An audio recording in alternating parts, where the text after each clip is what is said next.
Hello everyone, welcome to yet another day in the clown decade. Today it's something a bit more serious because it turns out libel laws in the UK are not really fit for purpose, at least with the most recent High Court judgment. Because, as with every issue in the UK, this has to do with Brexit, specifically one of the Leave campaign's largest donors, which is this man, Arron Banks. And all I really know about him is that he is a millionaire based in the UK with businesses based in insurance and other finance companies. He was also a Brexiteer, donated to UKIP and the Leave campaign as mentioned.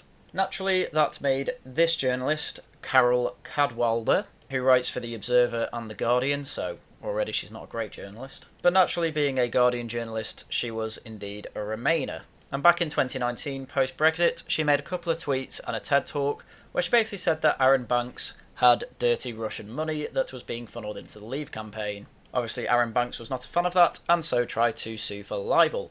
And we had the results today. And Arron Banks lost the libel action against reporter Carol Cadwalder. The judge ruled Guardian journalists successfully established public interest defence under Defamation Act. So just for some early reference on this, in the Defamation Act 2003, basically if you say something about someone and they end up being seriously harmed by it in some way, you can then try and sue them for libel or defamation. However, there are a number of defences in which you can put forward evidence for to say this isn't defamation because of X, Y or Z, and the 6 are truth, honest opinion, publication on a matter of public interest, operators of websites, peer-reviewed statement in scientific or academic journal, or reports, etc. protected by privilege. And the only two we're really going to bother with that ever came up in this case are truth and publication of a matter of public opinion. But we'll go through each one individually first. So the first and important bit, what is defined as serious harm in the Defamation Act 2013? A statement is not defamatory unless its publication has caused or is likely to cause serious harm to the reputation of the claimant.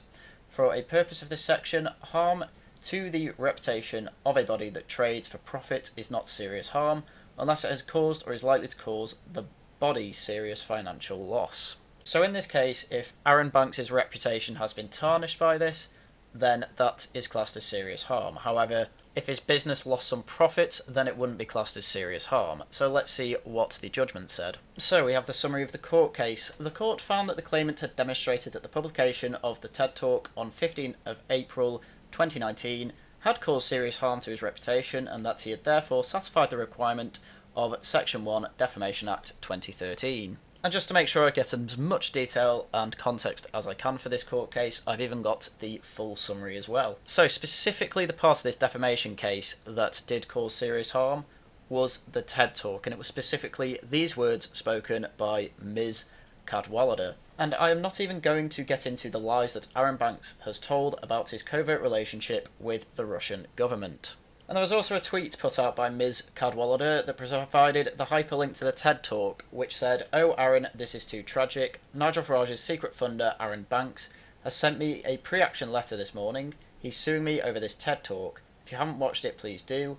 I say he lied about his contact with the Russian government, because he did." And obviously, given that language is inherently down to interpretation, basically, courts in the UK have to have both defendant and claimant agree on what a single meaning of what was said here was. In this case, the single meaning was that on more than one occasion Mr. Banks told untruths about a secret relationship he had with the Russian government in relation to acceptance of foreign funding of electoral campaigns in breach of the law on such funding.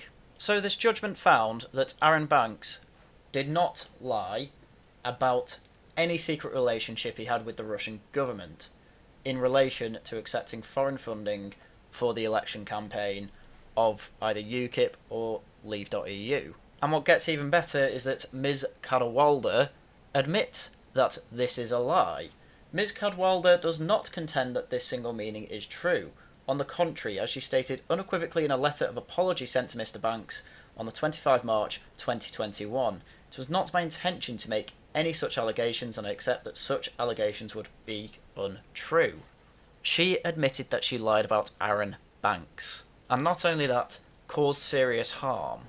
And just for the cherry on top for the truth defence, Ms. Cadwallader had so little evidence that what she said was true, and such a poor defence for it, that following the hearing before Sanini Justice, by a letter dated 11 November 2020, the defendant served a draft amended defence, removing the defence of truth. By a letter dated 23 November 2020, the defendant agreed to remove the defence of limitation. On 25 November 2020, Sanini J gave the defendant permission to file and serve the amended defence. He made no order on the claimant's 2 strikeout applications, save that the defendant pay the costs of those applications. Amended defence was served on 10 December 2020. The claimant's reply was served on 23 December 2020, which is a very long-winded way of saying that the judge at the time allowed her to remove her appeal to the truth section of the 2013 Defamation Act, basically because she had absolutely no defence there. And just to show you the defence she didn't have with regard to truth from the Defamation Act 2013, it is a defence for an action for defamation for the defendant to show that their imputation conveyed by the statement complained of it is substantially true.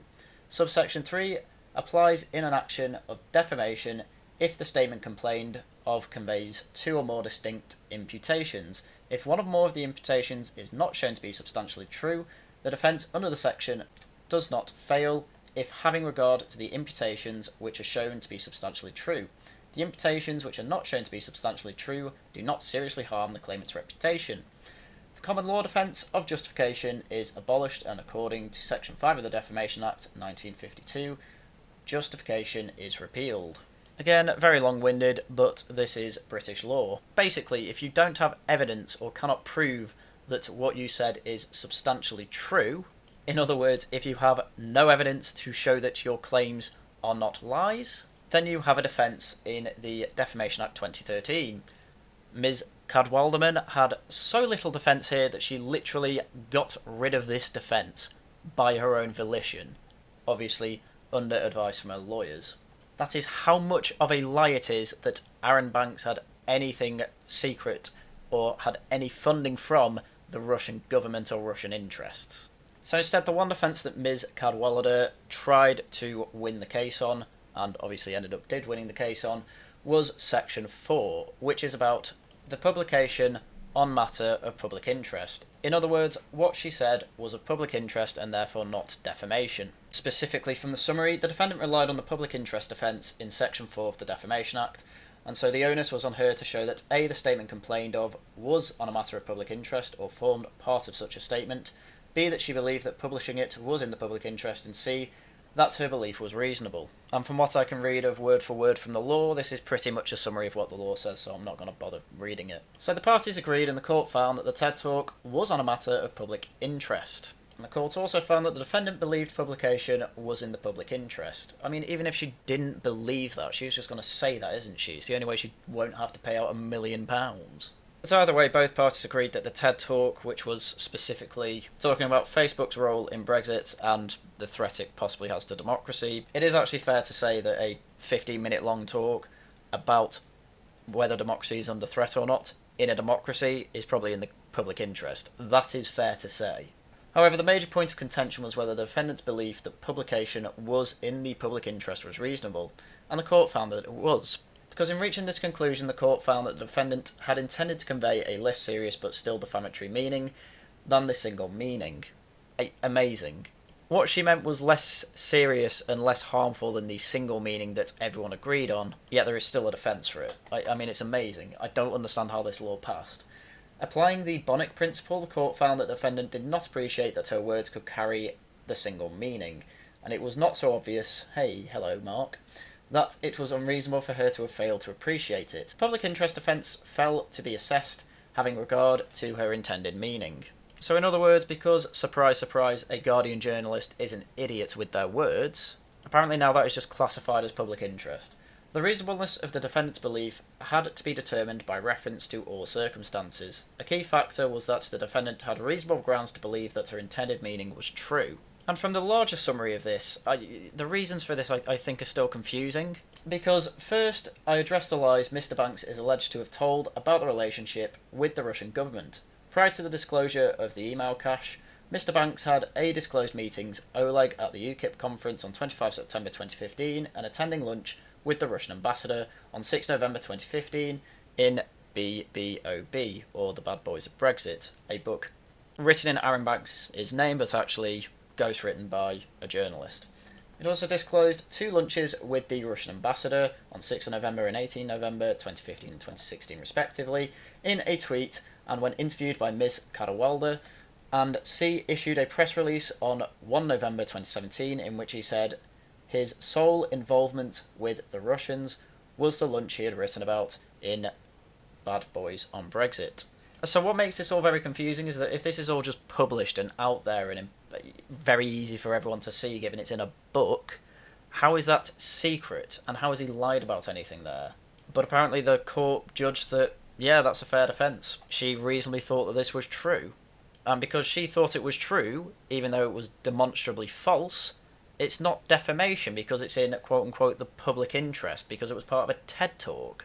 So if I get up on a TED Talk stage and start explaining how there are a load of paedophiles around the UK, and I mention at one part, oh, I think Carol Cadwallader is secretly a paedophile, since I'm doing a public interest speech, is that now not defamation even though I've clearly just lied? Apparently, according to this judgment, yes, I'd be okay doing that, it wouldn't be libel. Which to me is just insane. But that's not the end of the complications for this case. The court held that there was a significant change in circumstances following the combination of the National Crime Agency's statement on 24th September 2019, the Electoral Commission's acceptance of the National Crime Agency's conclusion on 29 April 2020. Once the second of those statements had been published, the defendants believed that the publication of the TED Talk, without amendment or qualification, was in the public interest, ceased to be reasonable.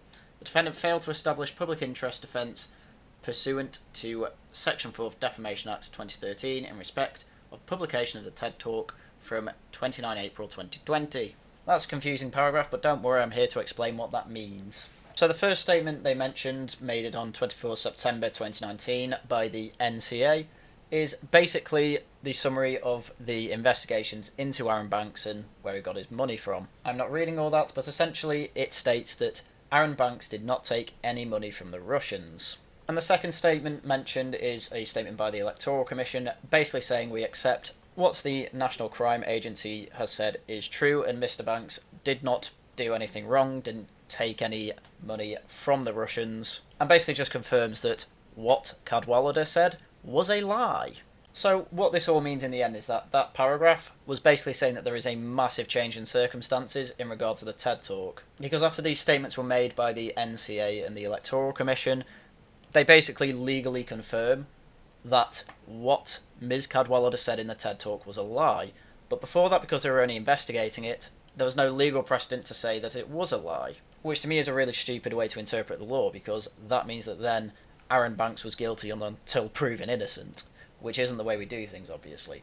But the summary continues. However, the court held that there were public interest offence applies to the original publication, but then falls away due to a significant change in circumstances. A fresh assessment of whether the serious harm conditions on Section 1 of the Defamation Act is met is required from the date that there is a significant change. The legal analysis on this issue is found at these particular paragraphs. The court was not satisfied that the continuing publication of the TED Talk from 29 April 2020 caused or was likely to cause serious harm to the claimant's reputation. Accordingly, the requirement of Section 1 of the Defamation Act were not met in respect to the publication of the TED Talk from 29 April 2020, and so that part of the claim is also dismissed. And that's the end of it. Which is just ridiculous. Ms. Cadwallader has basically been given a golden goose here. Everything went right for her in this judgment, even though it definitely shouldn't have.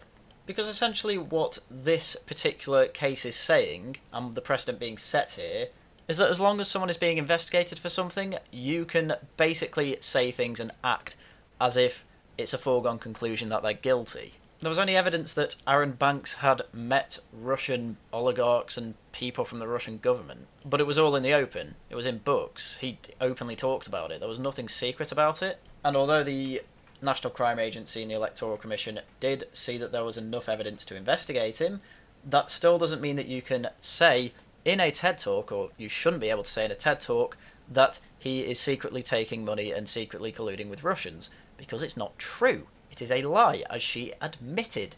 But because this happened later on and after people forgot who Aaron Banks was, apparently that doesn't mean that the serious harm matters anymore. She was basically given a window where she could lie about him, and because he stopped having the serious harm affect him as much post that window, post being found innocent of all this that she was saying about him, apparently, yeah, you can just sling mud at him. And even though this defence, in my opinion, was pretty dire, it's not the worst thing that I actually read in this summary. This has to be the worst thing that I'll just share with you. So secondly, as Mr. McCormick, who was the representative for Aaron Banks, acknowledged, it may reasonably be inferred that the vast majority of the defendant's followers on Twitter are likely to be persons within her own echo chamber, and it's probably right that they wouldn't have thought very much of the claimant by that time, i.e. after the NCA stuff. In my judgment, those within the jurisdiction to whom the tweet was published are likely to consist of people whose opinions of the claimant were of no consequence to him. I'm sorry, but a leading journalist with a huge following, for a start, not all of them are going to be in an echo chamber. Secondly, just looking at her top followers, you've got people like James O'Brien, Deborah Meaden, Peter Serafinovitz, Jess Phillips. You've got very important people from different areas of, say, the media, of entrepreneurship, of parliament following her. If these powerful people have a lower opinion of Aaron Banks because of this lie, which, by the way, is obviously the case, then how does that defence hold any water? I think the worst part of that defence basically says, which apparently held water, it basically says that if you've got a massive echo chamber following, you can just say whatever you like. Because these people who follow you, and after you've been denigrating a man for some time just for being a Brexiteer, obviously your Remainer following are gonna not like him anyway. And so now that you lie about Russian influence through Aaron Banks, which was a complete lie, just because they already hate the man, apparently you can just get away with it, because it won't make any of your followers go from a positive opinion of him to a negative opinion of him. So the judgment just gets worse and worse and worse. Not only can you lie about someone and assume they are guilty while they're being investigated, and say it on a video on YouTube with over 1 million views, but also if you tweet it out to Twitter and you have an echo chamber, and you're a journalist, yeah, totally fine, just lie about people. It's essentially what this judgment has said, and I think it's terrible. So naturally there was a big Twitter harumph about this, and Carol Cadwallader tweeted out that it hasn't sunk in yet, but some news. I am so profoundly grateful and relieved. Thank you to the judge, my stellar legal team, and the 29,000 people who contributed to my legal defence fund. I literally couldn't have done it without you. And naturally a lot of the replies are check marks, essentially saying Yas Queen. And fair enough, if you win a big case like this, I don't blame you for celebrating. I don't have any particular love for Aaron Banks. You know, I don't really know who the guy is, but I do want a court system that doesn't just allow journalists free rein to lie about people, because I'm pretty fed up of journalists lying about people. But Aaron Banks took the loss gracefully. He said, "Congratulations to Carol on winning today. It leaves open for the journalists the excuse that she thought what she said was correct, even though she had no facts. There are important points of law at stake here, and we will likely appeal." So it's a basic congratulations, but you did wrong. The judge admitted that you did wrong, yet you got away with it. And as he points out, this is clearly a bad thing, because why should you get away with lying about people and ruining their reputation? And he expands on it in this tweet. The judge said what she said was defamatory, but no serious harm was caused. More specifically, originally when the video was published, there was serious harm, but after the circumstances changed, with the NCA's announcement and the Electoral Commission's announcement as well, or statement I should say, then after that point, no serious harm was done, basically because the serious harm was already done. This was about vindication, and it's clear that what she said was wrong. The allegation about Russian money was always a hoax. Yes, it turned out it was always a lie. But if you have an incredibly lackluster evidence about something, you can just say it and ruin someone's reputation. But then, after the investigation's done after a year or two, it was 2 years actually, because it's not on everyone's mind, that's okay. It's incredible. She literally got both judgments on her side, even though neither should have. She should have been done for defamation in the first place, because I'm sorry, a matter of public interest? I don't think it's in the public interest to have you lie to them about someone. And then secondly, when it turns out that it was clearly not true at all, just because he's not going to be as harmed as he was in the first place 2 years ago, apparently that means, yeah, she should still get away with it. It's an insane case, it really is. I really hope this appeal gets somewhere, but given how unlikely you are to find an unbiased judge in this case, I don't know what's going to happen. We just have to wait and see again. Clown Decade, things are going to get worse before they get better. And obviously a result of all the headlines we're seeing where, oh, Aaron Banks lost his defamation case against Carol Cadwallader, you're inevitably going to see a load of people on Twitter, in real life, anywhere talking about this really, who get the wrong impression here. They think that Aaron Banks losing this case means that he did take money from the Russians. This isn't what that case was about. Instead, just send them this video and hopefully they'll understand that, yes, Carol did indeed defame Aaron Banks. It's just because it was part of a larger TED Talk, apparently that's a good enough defence. Even though it turned out it wasn't a good enough defence and wasn't a reasonable defence after it came out that Aaron Banks did nothing wrong by the electoral investigations. She is the luckiest journalist alive. I can't lie about that. But we've just got to keep our fingers crossed for the appeal. I'm not expecting too much, but, well, let's just see where it goes. Anyway, that's everything I had for you all today. So, as usual, thank you very much for watching, and until next time, goodbye.